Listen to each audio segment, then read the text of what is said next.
by then we believe that all the processes would have unfolded and the implementation of this amendment would have kicked in. Yes, Chair. Thank you. I have a related but slightly different issue. Say a recommendation is made for disciplinary proceedings to be initiated. And say SAPS or indeed the MPS is not reluctant to act in accordance with the recommendation, but that when they look closely at the matter, they themselves are not satisfied that there is a case to discipline the person concerned. I would assume that it should be open to them to say there is no case here. I'm asking this in the light of 10.1.1 that says SAPS must, the operative word here being must, initiate disciplinary proceedings within 30 days. So would it be perfectly within their remit to say there is no case for disciplining this person here? And if that would be open to them to say so, how must we read the must in your 10.1.1? Okay, thanks. I hope I'm making sense. You do, Commissioner, and I'll respond to that. I understood the question. Yeah, the 30 days is for initiation. Initiation, which then means they should have appointed the functionary, the investigator, and so on and so on. That's the 30 days to do all of that. And then they need to then say to us, now we have appointed this investigator, he's dealing with this matter. So they can't come to us within 30 days and say, we don't see the case here. There is no case, because we would have investigated and made negative recommendations as opposed to positive recommendations. And I want to point out something, that there are two types of recommendations: the positive recommendations and the negative recommendations. And I think it explains itself. It means bad, it means red. So the positive means we have investigated this matter thoroughly. And after investigating this matter, we have found out that there is nothing wrong on the part of the police. And I want to say that in majority of our cases that we complete, we establish or we uncover that the police would have acted within the limits of the law. But then you would find in a few of those cases where then we would find that indeed the substance, there is a case to answer. But 30 days is for initiation. Also, the answer turns on an interpretation of initiate. Okay, yes. Thank you. Did you want to do? Yeah, please, Commissioner. Yes. That initiate, just to further understand it, you speak of the initiate by conducting an investigation, so they start something. So there's an investigation and there is an initiate, which is to appoint a chairperson of a disciplinary hearing. Until your explanation, I understood, my impression was that once you've given this directive, recommendation, what it means is the employer, SAPS or MPS, they don't have an option. They must now appoint a chairperson to run a disciplinary hearing. Is that a correct understanding? Chairperson, it's supposed to be like that. However, There is this other challenge that exists, although it's not as big, but it has been raised with the Secretariat for People that are responsible to review these policies for our cluster or the ministry. Now, we do experience some challenges wherein we generate the we investigate. IPID investigate thoroughly and make recommendations that disciplinary steps must be taken. But SAPS, they've got their own disciplinary regulations of 2017. That requires of the person who is appointed as an investigator. Then they would then reinvestigate the matter that has already been investigated by IPID. That is the practice. And IPID has raised some concerns with regard to that, and hence the process to then review disciplinary regulations of the SAPS. The challenge with that is that a person who is just a cleaner wherever who saw whatever occurred on a day in question when the crime was committed by the police and all of that, he's so confident that this matter is dealt with by, and all of a sudden there is a man in blue uniform coming to say, I want your statement. This person now starts to ask, but now what's happening? So that's when now you realize that we start having these recalcitrant witnesses, because now they feel threatened. And if it's a foreigner, you won't see him again. He will flee the country because he has lost the confidence. I mean, SAPS has lost the confidence of this person because of the actions that this person have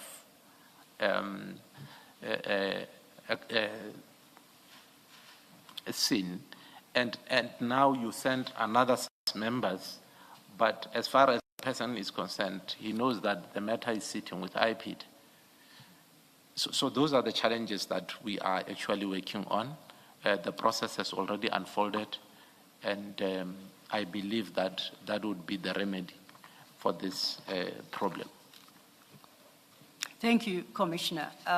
Still staying with paragraph 10.1.1, and I would like you to consider my question in the context of SAPS. Let's keep MPS out for the moment. The report that must then be filed to the Minister and the Secretary of Police and IPID, what does that report traditionally contain? What does it speak to? Does it speak to initiation? Does it speak to outcome of a process? What does it traditionally speak to, that report? The Section 7 report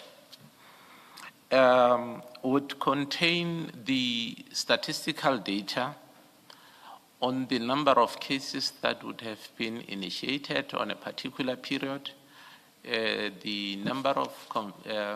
apologies, Mr. Kifelaka, please have regard to paragraph 10.1.1. You state the SAPS must initiate disciplinary proceedings within 30 days and report to the Minister. I take it that the report is in relation to the referral. Yes, now, that's it's correct. that particular report, not the general reporting that is done to the Minister. In terms of Section 7 of IPID Act, the report that is then filed with the Minister and the Secretary of Police after the initiation of the disciplinary proceedings, what does it normally deal with, that report, if you are aware? Thanks.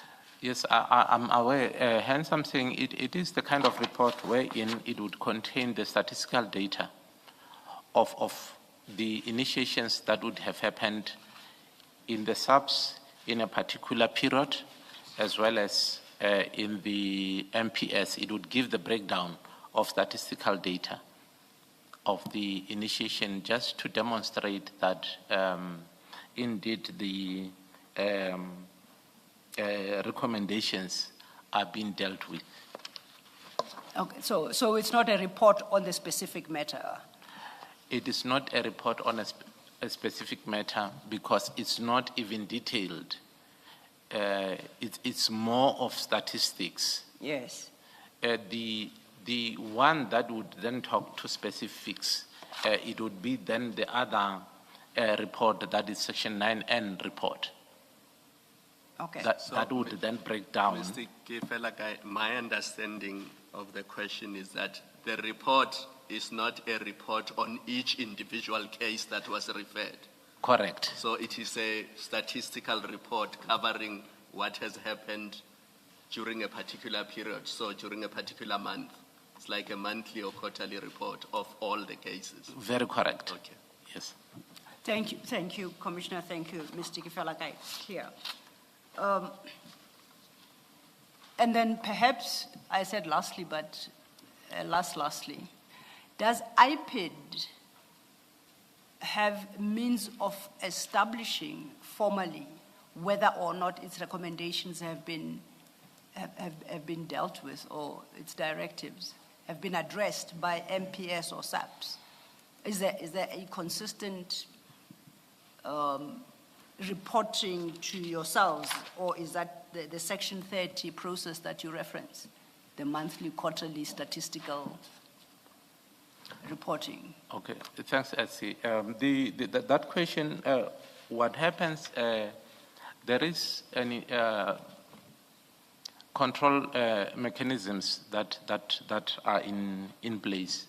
There are monthly forums that are taking place between SAPS and the metropolis, together with IPID and the Secretariat.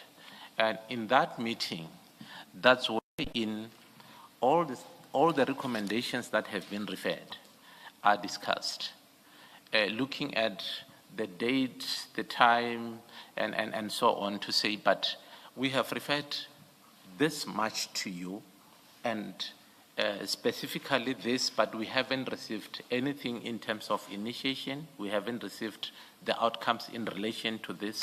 Where are the challenges? So they are discussed on a monthly basis. So that then serves to alleviate the much of the problem. It minimizes the challenges that we have, because much as there are delays, but you would also take note of the fact that then that's where we get to understand the challenges with regard to some of these delays on some of the matters. So the forums are serving as very good, and such reports from the provinces are then cascaded, rather elevated to national office.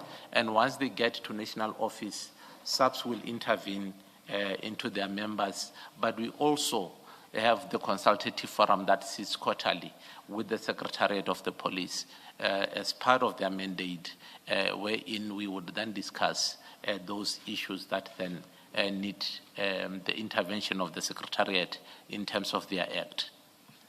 Now, as a matter of interest, and based on your answer, would I be correct then to assume that, insofar at least Ekurhuleni is concerned, that there should be some records somewhere within IPID on what specifically was discussed at these monthly meetings, because I understood you to say it's between SAPS, IPID, and MPS, insofar as Ekurhuleni referrals are concerned, and the outcomes of such discussions. There would be a record of such deliberation within IPID. Would I be correct to conclude? Commissioners, there are records, monthly records, and there is within IPID a program or a unit that focuses on the meetings that is. And also, To further demonstrate that, that is part of the IPID annual performance plan. So every month, every province must have that meeting.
It doesn't happen that such a meeting does not happen in a particular province, because it's part of the annual performance plan.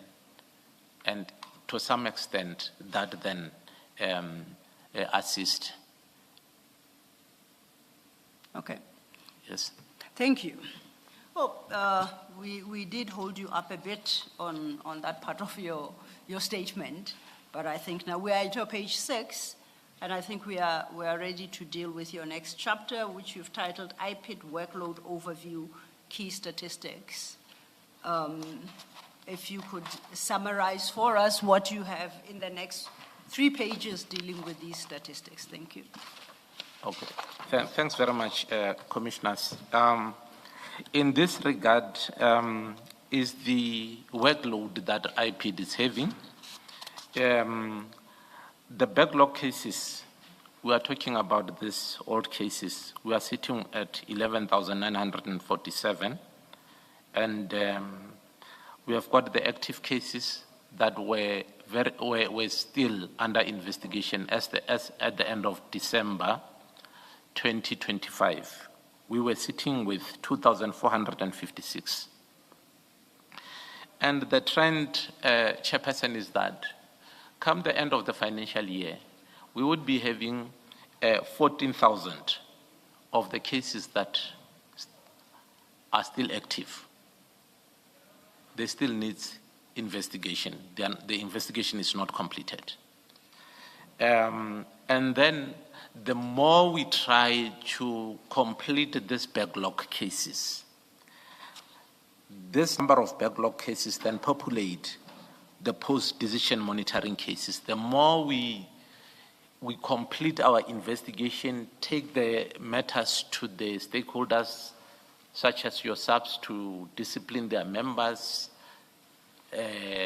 metros and the NPA, then we balloon the number of those cases that then we refer to them as post-decision monitoring cases, because we have completed them.